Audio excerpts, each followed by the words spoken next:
I have one statement. Thank you for taking the amendments, because taking the amendments put me in the winner's column. And so I appreciate you working with the financial folks, the banking, and also the credit unions. And I've got to go and vote. Yes, I understand. I'll be back. We'll keep the roll open. May I say that, Mr. Chair? Okay. Oh, thank you. I appreciate that. Any other questions? Mr. Gatto? So are you taking questions from the panel now before opposition? Yeah. Okay, so this doesn't come as a surprise. I know we talked about the amendment, but I was requesting just, I think, which would make things go a lot more streamlined for everybody, both those who are seeking foreclosure relief and also for the certainty of the system, which is beneficial. And just for the record, I believe I have to read my proposed amendment into the record, and that would be an amendment that reads, this subdivision does not apply to a successor in interest who is engaged in a legal dispute over the property that is security for the borrower's outstanding mortgage loan and has filed a claim raising this dispute in a legal proceeding. So that covers arbitrations as well as court proceedings and trust proceedings. Yes, we don't think that's a very common occurrence, but it's also good to dot the I and cross the T. Thank you for it. Thank you very much.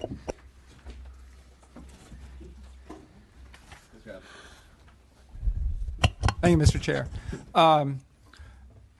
With respect to the amendment with the 175 per year foreclosure threshold, what data do we have on the percentage of the market that includes in the protections of this bill and that doesn't include in the protections of this bill? I will certainly let those who are on the ground dealing with this on a regular basis address that, but just to let you know, Assemblyman, that we lifted that directly from the Homeowner Bill of Rights, so that's already there.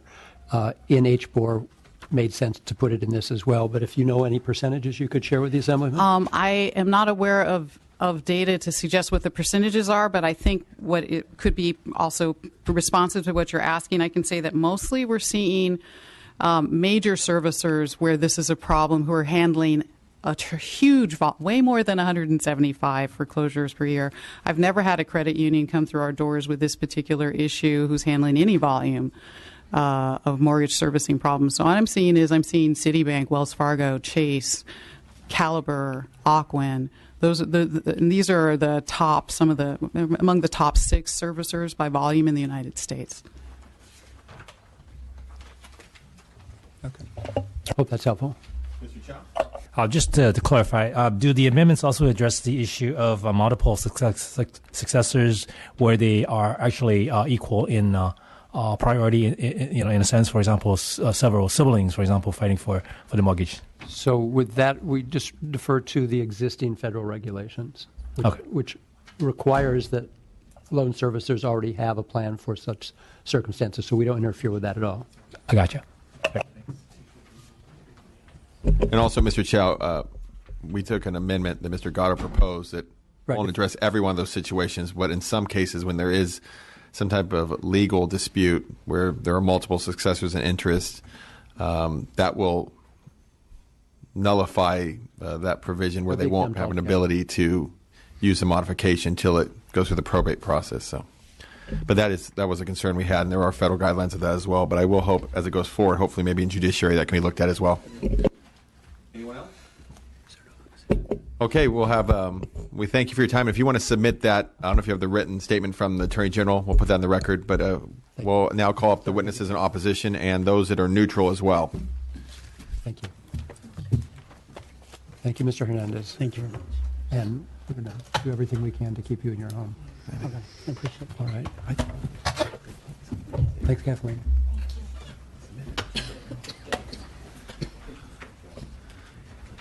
Okay.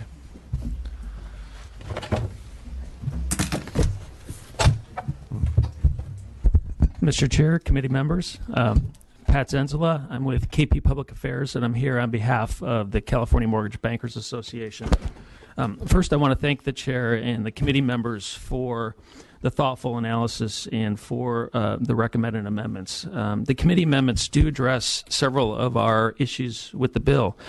I believe we share the same goal of smoothing the process of allowing a successor to apply to assume an assumable mortgage after a borrower's death, and potentially to receive a modification where appropriate when allowed by investor requirements.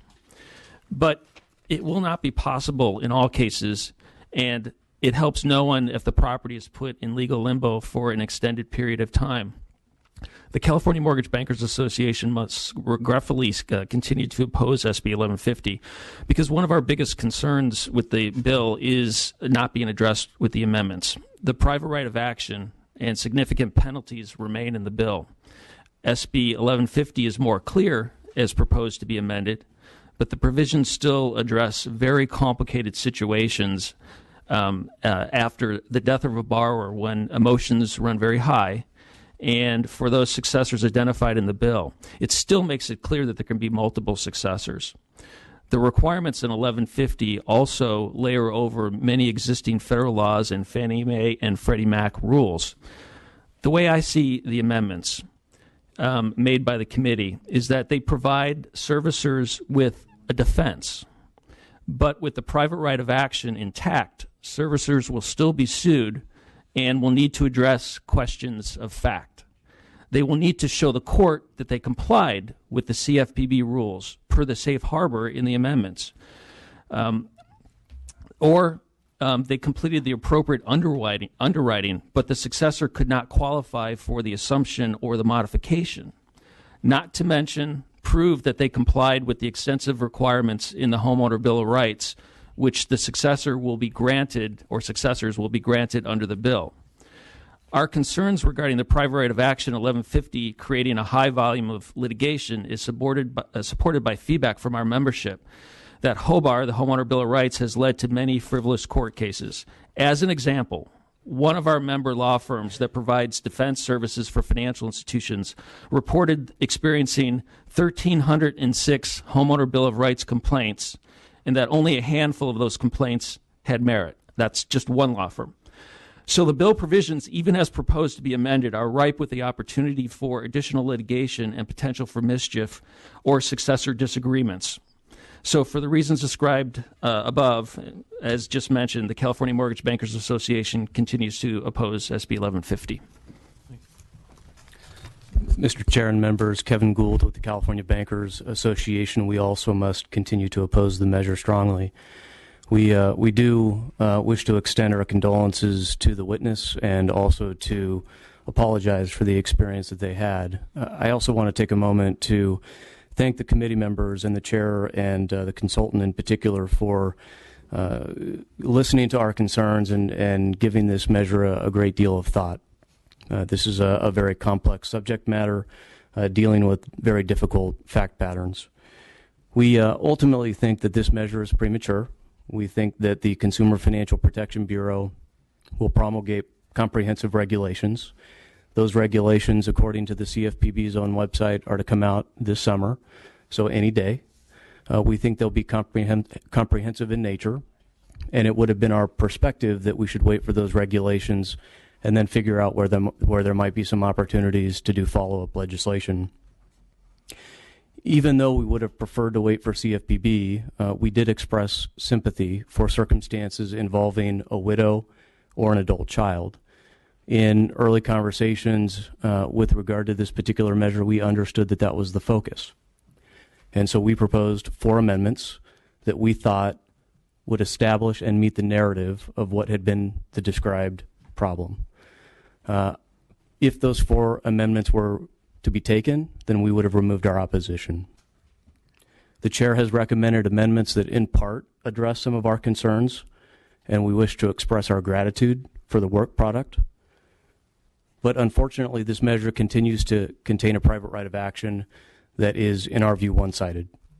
The private right of action is only for the prevailing plaintiff, not for the prevailing party, and it allows attorney's fees and court costs as early as a preliminary injunction. So not on the prevailing of the merits, and we think that's draconian.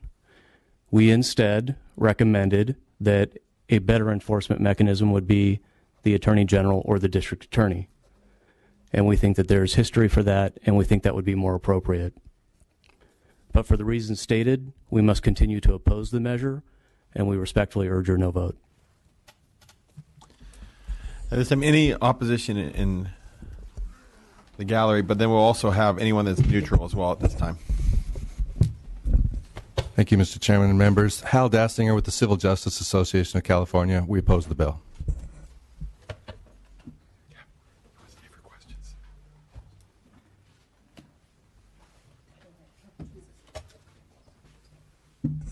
Valerie Nera for the California Chamber of Commerce. We're still opposed, but are grateful for the amendments taken.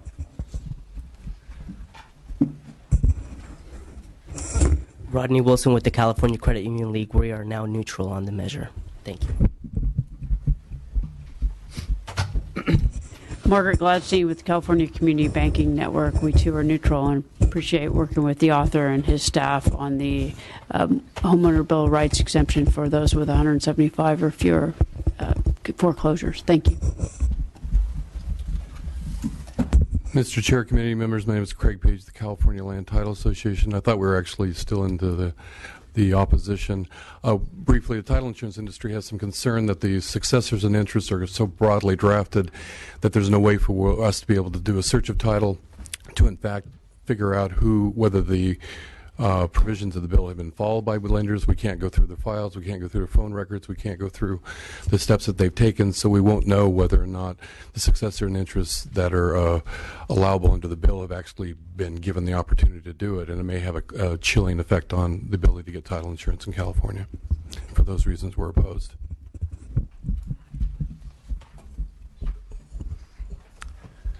Any questions from the committee? Thank you, Mr. Chair. So as an investment advisor, I've advised tons of clients about their mortgages as well as lots of other things in their Mr. Vice Chair, I got to interrupt you. I'm going to have to hand you the gavel. I have to go vote in tax and rev. I will be back shortly. I will gladly take that. Thank you.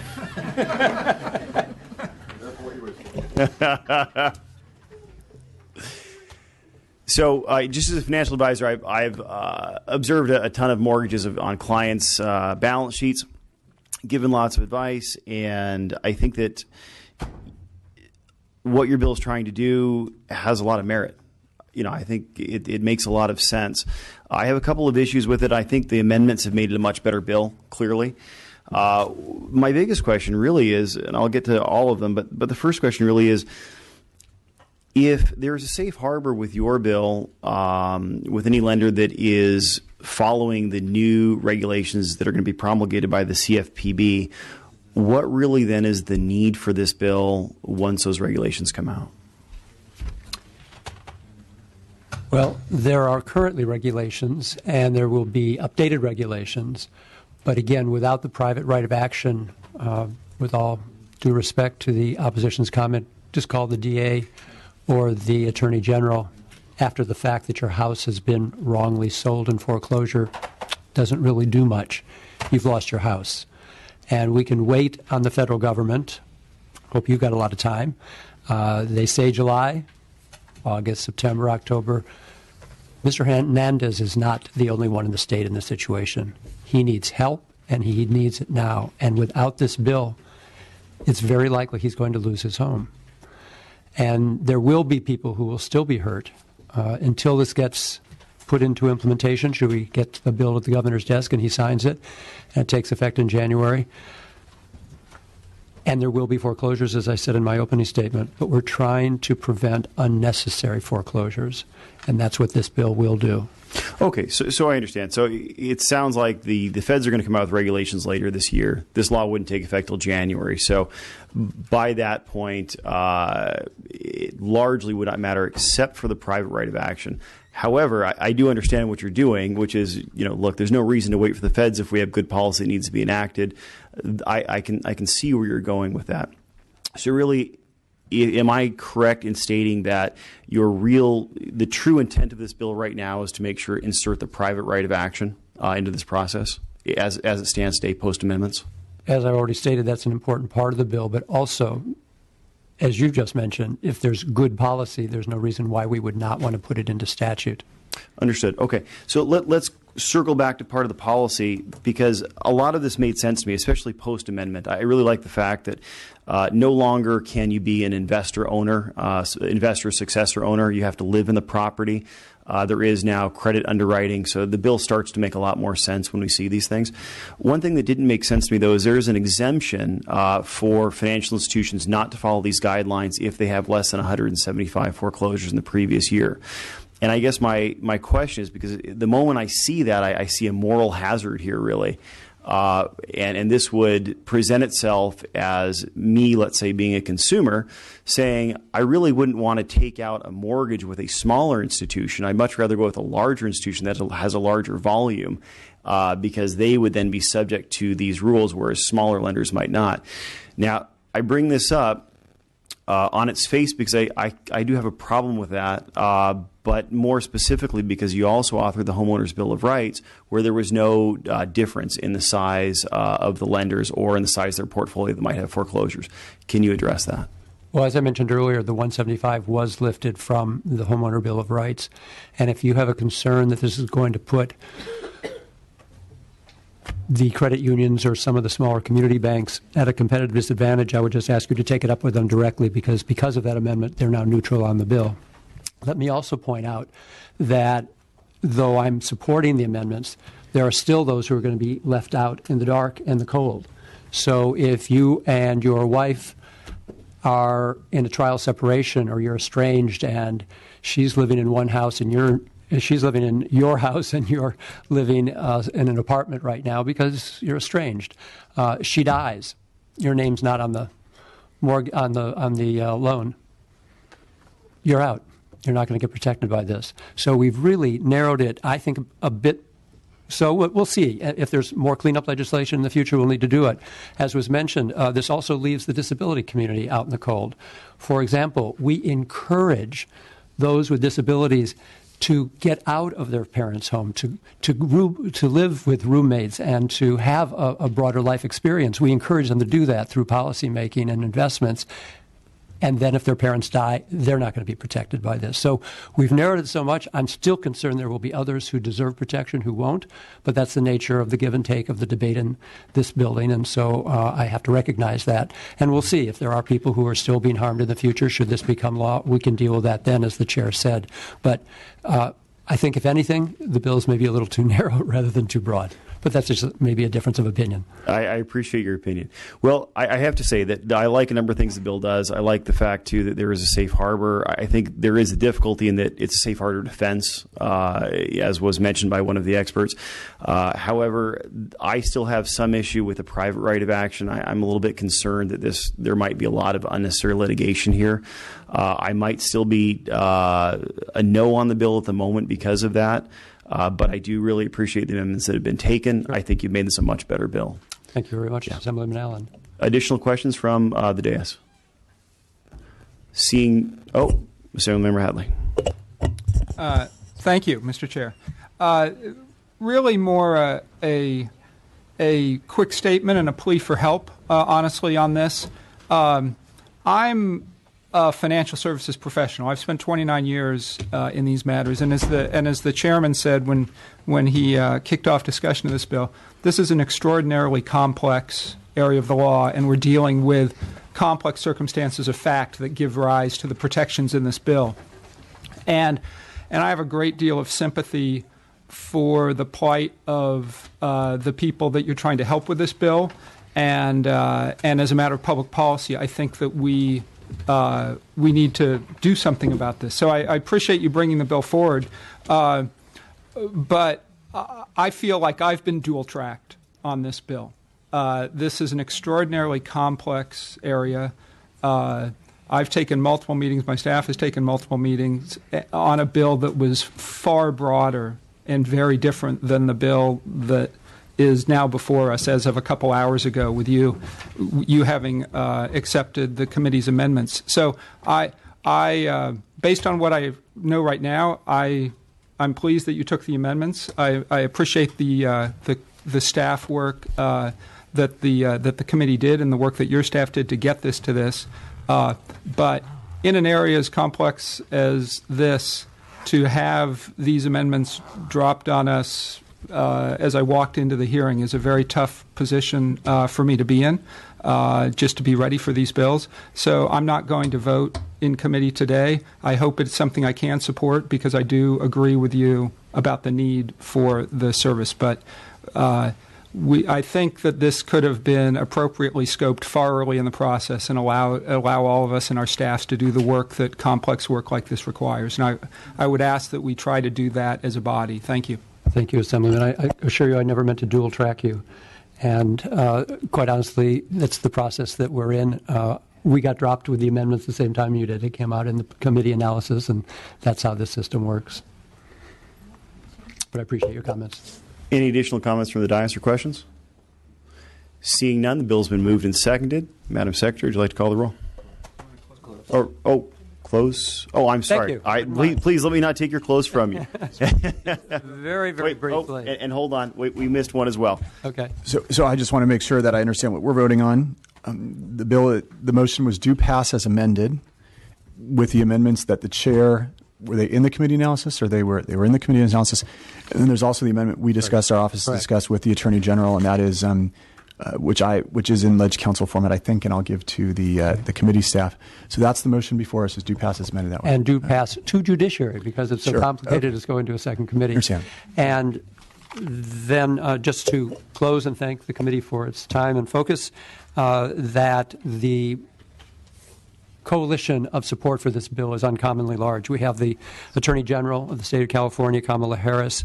We have the AARP, the Center for Responsible Lending. The California District Attorneys Association supports this, along with the Consumer Federation of California and the National Council of La Raza.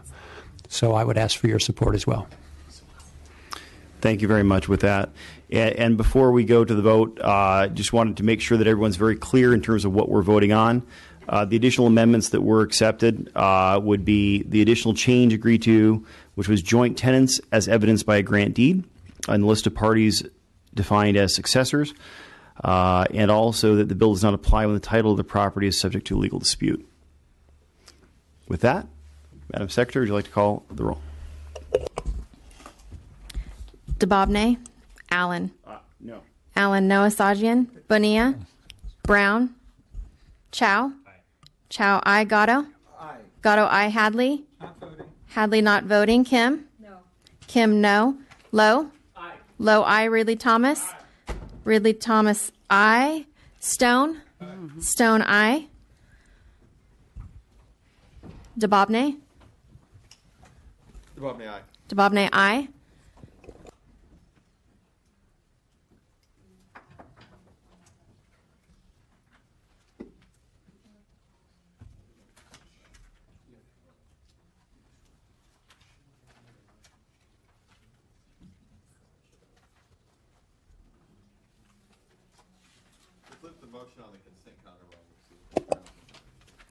Consent calendar, Asajian, Chow.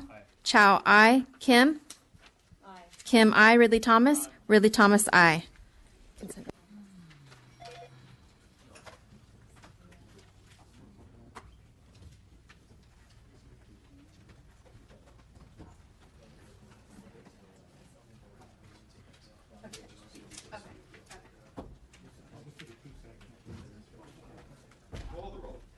Thank you very much, Mr. Chair and committee members. Thank you.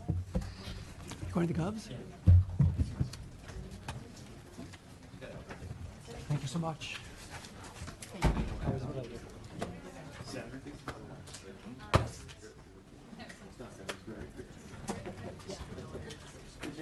Oh, you bet.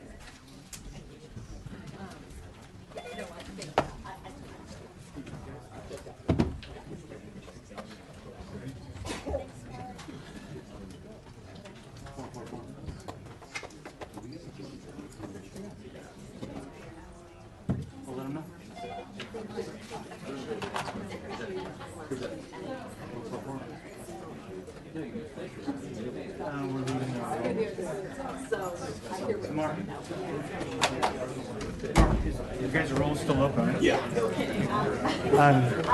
Cheryl Brown's on the way. And the news office says she should be right back.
Lifting the call on SB 1150, Bonilla. Bonilla, aye.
The floor is yours.